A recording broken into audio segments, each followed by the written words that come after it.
Welcome दोस्तों, मैं CA Sudesh Kumar Gupta आप सबका अपने YouTube चैनल पर वेलकम करता हूं। आज की वीडियो में मैं सिर्फ आपको 3 बातें बताऊंगा कि एक जब आपकी सैलरी से इनकम होती है, एक जब आप शेयर मार्केट में ट्रेडिंग करते हो और आपको लॉन्ग टर्म या शॉर्ट टर्म गेन होता है, उस केस के अंदर आप अपनी इनकम टैक्स रिटर्न किस तरीके से फाइल करोगे। दोस्तों, आगे बढ़ने से पहले इस चैनल को आप सब्सक्राइब जरूर कर लीजिए और अगर आपको ये वीडियो पसंद आए तो इस वीडियो को लाइक भी आप जरूर कीजिएगा। बहुत छोटी सी वीडियो बनाऊंगा और बहुत टू द पॉइंट बातें मैं आपके साथ करूंगा। चलिए अब सीधे पोर्टल के ऊपर हम चलते हैं। जब आप इनकम टैक्स का पैन और अपना पासवर्ड डालकर लॉगिन करेंगे तो इनकम टैक्स का डैशबोर्ड कुछ इस तरीके से आपके सामने ओपन हो जाएगा। सैलरी से इनकम और शेयर मार्केट की गेन यानी लॉन्ग टर्म या शॉर्ट टर्म जब आपको होता है तो ITR 2 आपके लिए एप्लीकेबल होता है। तो हम ITR 2 के अंदर ही आपको अपनी इनकम टैक्स रिटर्न किस तरीके से फाइल करनी है मैं आपको बताऊंगा। ई फाइलिंग सेक्शन के अंदर आप जाओगे, income tax return, file income tax return, यहाँ से असेसमेंट ईयर 24/5 सेलेक्ट करके ऑनलाइन देन कंटिन्यू आप करेंगे। स्टार्ट न्यू फाइलिंग यहाँ पर ये ऑप्शन होता है, इस पर जब आप क्लिक करेंगे तो इंडिविजुअल ऑप्शन को सिलेक्ट करके कंटिन्यू करेंगे। ITR 2 फॉर्म को आप यहाँ से सिलेक्ट करेंगे, प्रोसीड विद ITR 2 करेंगे, देन लेट्स ओके करेंगे। एक पॉपअप आ जाता है आपके सामने, उसके बाद आप लेट्स गेट स्टार्टेड करेंगे। Taxable income more than basic exemption limit, इसे सेलेक्ट करके कंटिन्यू करेंगे। यहाँ से आपको अपने शेड्यूल सेलेक्ट करने हैं अपनी इनकम के अकॉर्डिंग। जैसे पहला जनरल है, इनकम के अंदर आपको मैं जो आपको बताने वाला हूँ एक सैलरी इनकम है और दूसरा है कैपिटल गेन जो कि शेयर मार्केट से है, वो आपका 112A के अंदर कवर होता है। इसके अलावा और मैं यहाँ आपको कुछ नहीं बताने वाला हूँ, डिडक्शन वगैरह ये सब कुछ नहीं बताने वाला हूँ मैं आपको, क्योंकि मेरे आज का वीडियो का टॉपिक सिर्फ 3 इनकम है। इसके बाद आप कंटिन्यू करेंगे, अगेन कंटिन्यू करेंगे, अगेन कंटिन्यू करेंगे, 3 बार कंटिन्यू है। येस करेंगे तो इसका मतलब आप ओल्ड टैक्स रिजिम के अंदर अपनी ITR फाइल करेंगे। नो का मतलब है कि न्यू टैक्स रिजिम के अंदर ITR फाइल होगी। देन आप कंटिन्यू बटन पर क्लिक करेंगे। यहाँ पर आ जाता है सैलरी सेक्शन, ये ऑटोमेटिकली आता है क्योंकि ऐसा नहीं हो सकता कि आप पहले कैपिटल गेन की इनकम को फीड करें उसके बाद सैलरी को, ऐसा नहीं हो सकता। पहले सैलरी होगी उसके बाद कैपिटल गेन होगा। यहाँ पर आपको सैलरी के सारे अलाउंसेज मिल जाते हैं।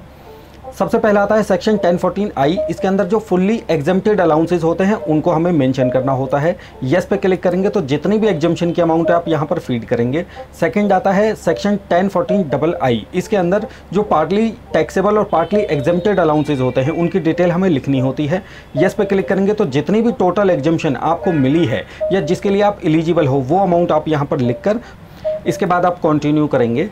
कंटिन्यू करने के बाद आपके सामने एक डिडक्शन आती है सेक्शन 80DD2 सबसेक्शन 2 वाली। इसके अंदर अगर एम्प्लॉयर आपके बिहाफ पे कुछ कंट्रीब्यूशन करता है NPS के अंदर, अगर ऐसा कुछ है तो आप वो फिगर यहाँ पर लिखेंगे, क्योंकि न्यू टैक्स रिजिम के अंदर सिर्फ ये एक ही डिडक्शन है जिसकी आपको एग्जम्पशन मिलती है। मैं मान के चलता हूँ कि यहाँ पर 15,000 रुपये आपके एम्प्लॉयर ने कंट्रीब्यूशन किया है। इस फिगर को फीड करके मैंने कंटिन्यू किया। पोर्टल थोड़ा सा स्लो चल रहा है यहाँ पर। तो इसके बाद अब मैं आ जाता हूँ सीधा कैपिटल गेन वाले सेक्शन पे। बाकी जितनी भी है जैसे ये हाउस प्रॉपर्टी है वगैरह है, ये सब बहुत बेसिक चीज़ें हैं। अगर आप इस पर क्लिक करेंगे तो आपको खुद भी ये समझ में आएगा। कैपिटल गेन पर जब मैं क्लिक करता हूँ तो यहाँ पर हमें कई सारे ऑप्शन देखने के लिए मिलते हैं कि कैपिटल गेन आपको कौन कौन से सोर्स से हो सकती है। पहले पे यानी लैंड एंड बिल्डिंग पे आप क्लिक करेंगे तो प्रॉपर्टी की जो सेल परचेज है वहाँ से जब आपको कैपिटल गेन होता है तो ये वाला ऑप्शन आपको सिलेक्ट करना है। लेकिन मेरी आज की वीडियो का टॉपिक है इक्विटी शेयर या म्यूचुअल फंड से जो लॉन्ग टर्म और शॉर्ट टर्म कैपिटल गेन होता है। उसके इसके अंदर सिर्फ ये 2 ऑप्शन आपको सिलेक्ट करने हैं। सिलेक्ट करके आप कंटिन्यू करेंगे तो यहाँ पर पहला ऑप्शन आपके सामने आ जाता है सेक्शन 111A वाला, यानी कि शॉर्ट टर्म कैपिटल गेन। जब इस पर हम क्लिक करेंगे तो ऐड डिटेल बटन पर क्लिक करेंगे। देन सेक्शन 111A, इसको जब हम सिलेक्ट करते हैं तो यहाँ पर हमारे सामने ऑप्शंस ओपन हो जाते हैं। ड्यूरिंग द ईयर आपने जितने भी शेयर सेल किए हैं जो कि विद इन ईयर आपने सेल किए हैं। शॉर्ट टर्म कैपिटल गेन कब होता है? जब किसी शेयर को आप 12 महीने या उससे कम समय के लिए होल्ड करते हो और उससे पहले ही उसको स्क्वेयर ऑफ कर देते हो, यानी कि सेल कर देते हो। वो सारा गेन आपका शॉर्ट टर्म कैपिटल गेन में कवर होता है। तो जो आपका सेल प्राइस है वो आप यहाँ पर लिखेंगे। सपोज मैं मान के चलता हूँ कि 1,50,000 रुपये हमारा सेल प्राइस था। नेक्स्ट पॉइंट आता है कॉस्ट ऑफ एक्विजिशन यानी कि परचेज प्राइस। मैं मान लेता हूँ कि इनकी परचेज प्राइस हमारी 1,00,000 रुपये की थी। तो अब देखिए हमारे पास short term capital gain on equity share आ गया है 50,000 रुपये। ये जब फिगर आपके सामने आ जाती है, मैंने ये फिगर यहाँ पर डमी फीड की है, आप अपने हिसाब से एक्चुअल फिगर यहाँ पर फीड कीजिएगा। ऐड बटन पर क्लिक करेंगे तो ये शॉर्ट टर्म कैपिटल गेन वाला पार्ट जितना भी है ये आपका ITR फॉर्म के अंदर ऐड हो जाएगा। इसके बाद नेक्स्ट मैं चलूँगा लॉन्ग टर्म कैपिटल गेन के ऊपर। अभी साइट लोड होने में थोड़ा सा टाइम लगा रही है। अगर आपको ये वीडियो पसंद आए तो इस वीडियो को लाइक कीजिएगा और अपने सारे डाउट कमेंट सेक्शन के अंदर आप लिख दीजिएगा। सेकंड पॉइंट आता है सेक्शन 112A, ये होता है लॉन्ग टर्म कैपिटल गेन का। जब इस पर आप क्लिक करेंगे तो यहाँ ऐड डिटेल बटन पर क्लिक करेंगे again, then view schedule 112A इस बटन पर आप क्लिक करेंगे, देन ऐड डिटेल बटन पर क्लिक करेंगे। यहाँ पर है ये ऐड डिटेल बटन।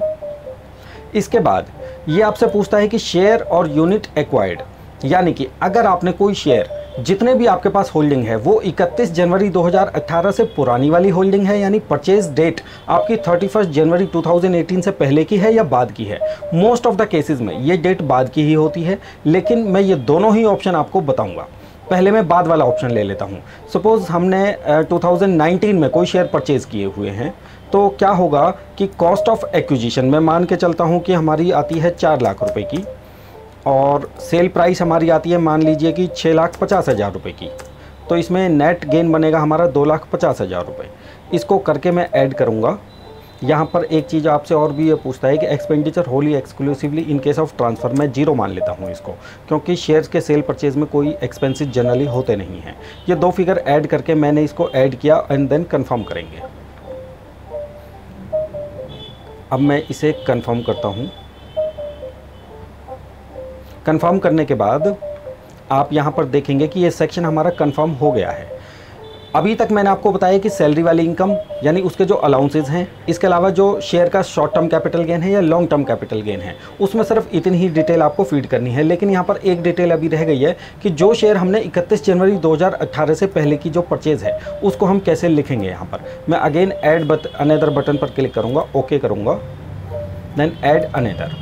अभी तक तो थी ये बाद वाली परचेज़, अब मैं करता हूँ बिफोर वाली परचेज़। इस पर जब मैं क्लिक करूँगा तो आपको उस कंपनी का ISIN कोड यहाँ पर मेंशन करना होगा, और नेम ऑफ शेयर यूनिट में ये ऑटोमेटिकली यहाँ पर आएगा। अब किसी कंपनी का मेरे पास ये डिटेल नहीं है, लेकिन आप इस कोड को यहाँ से फीड करेंगे। अगर ये कोड उस कंपनी का आपके पास नहीं है तो आप गूगल से भी सर्च कर सकते हैं। उस कंपनी के जितने भी शेयर हैं वो यहाँ पर आप लिखेंगे, और सेल प्राइस आप लिखेंगे पर यूनिट। यहाँ पर लिखा हुआ है सेल प्राइस पर यूनिट। उसके बाद ये टोटल उसको अपने आप ही कन्वर्ट कर लेगा। सपोज 1000 शेयर है, 10 रुपये के रेट से आपने सेल किए तो 10,000 रुपीज़ फिगर के अपने आप ले लेगा। उसकी कॉस्ट ऑफ एक्विजिशन क्या है ये आपको मालूम होनी चाहिए। अगर ये फिगर आपको मालूम नहीं है तो टोटल फिगर यानी सेल कंसिडरेशन के ऊपर ही आपको इनकम टैक्स देना पड़ जाएगा। इसके बाद ये आपसे पूछता है कि fair market value as on 31 जनवरी 2018 उसकी क्या है। ये वैल्यू भी आपको गूगल से मिल जाएगी, किसी भी कंपनी के शेयर के लिए आप ये वैल्यू निकाल सकते हैं। उसके बाद आप इसको ऐड करेंगे तो आपको 31 जनवरी 2018 से पहले की जो परचेज वाले शेयर हैं उनकी भी कैपिटल गेन जो होता है आपको, यानी लॉन्ग टर्म कैपिटल गेन, वो फिगर आपके सामने आ जाएगी। ये करके मैं वापस बैक टू शेड्यूल पे चलूँगा, देन इसे कंफर्म करता हूँ।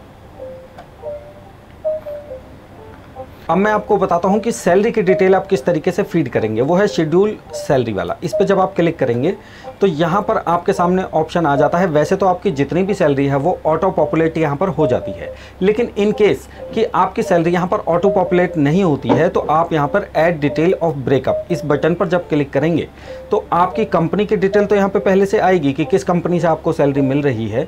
आप यहाँ पर अपना स्टेट को सिलेक्ट करेंगे, जो भी आपका स्टेट है। इसके बाद nature of employment, private sector के जितने भी एम्प्लॉयज़ हैं वो अदर्स ऑप्शन को सिलेक्ट करेंगे। देन यहाँ nature of salary, most of the cases में बेसिक सैलरी के अंदर ही हम टोटल फिगर को यहाँ पर डाल देते हैं। मैं मान के चलता हूँ कि 4,60,000 रुपये मैं यहाँ पर डालता हूँ। इसके अलावा अगर आपको कुछ और भी ब्रेकअप करना है तो ऐड अनदर बटन पर आप क्लिक करके बाकी सैलरी का ब्रेकअप भी डाल सकते हैं, यानी आपको कोई दूसरे अलाउंसेज है जो कि फुली टैक्सेबल वगैरह हैं, कोई भी डिटेल आप यहाँ पर डाल सकते हैं। परक्विजिट अगर आपको कुछ है तो आप यहाँ पर उसको फीड कर सकते हैं। ये फीड करने के बाद आपकी ये सारा सैलरी वाला डिटेल यहाँ पर कंप्लीट हो जाता है। इसके बाद यहाँ बताने के लिए और कुछ नहीं है। ये करके आप इसको सेव करेंगे।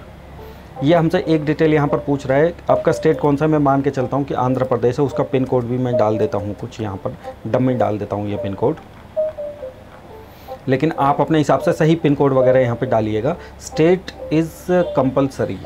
यहाँ पर जब हम पिन कोड डालेंगे तो स्टेट ऑटोमेटिकली ले लेगा। इसके बाद मैं इसको सेव कर देता हूँ। सेव करने के बाद आप देखेंगे कि सैलरी की डिटेल यहाँ पर ऐड हो चुकी है। लास्ट में मैं इसे कंफर्म कर दूंगा। स्टैंडर्ड डिडक्शन ये ऑटोमेटिकली कैलकुलेट कर लेगा। ये डिटेल आप डालने के बाद ये बाकी भी जो शेड्यूल्स है इनको भी आप फीड कर सकते हैं। अगर किसी में आपको कोई फिगर फीड नहीं करनी है तो जस्ट आप ओपन कीजिए और उसको कंफर्म कर दीजिए। एक और डिटेल यहाँ पर आपको फीड करनी हो सकती है, वो है इनकम फ्रॉम अदर सोर्स। ये क्योंकि मोस्ट ऑफ द केसेस में मैं कहूँ 100% एसएससीज के कुछ नहीं तो सेविंग बैंक का 50 रुपये 100 रुपये कुछ भी एक इंटरेस्ट फिगर हो सकती है। अगर कोई ऐसी इंटरेस्ट फिगर है तो आप इनकम फ्रॉम अदर सोर्स को बटन पर क्लिक कीजिएगा और वहाँ पर उस फिगर को आप ऐड कर सकते हैं। जैसे यहाँ पर ये 2 फिगर ऑटो पॉपुलेट हो चुकी हैं। अगर आपको इनके अंदर कोई चेंज करना है तो आप चेंज भी कर सकते हैं। सिलेक्ट करके ये एडिट बटन यहाँ पर एक्टिवेट हो जाएगा।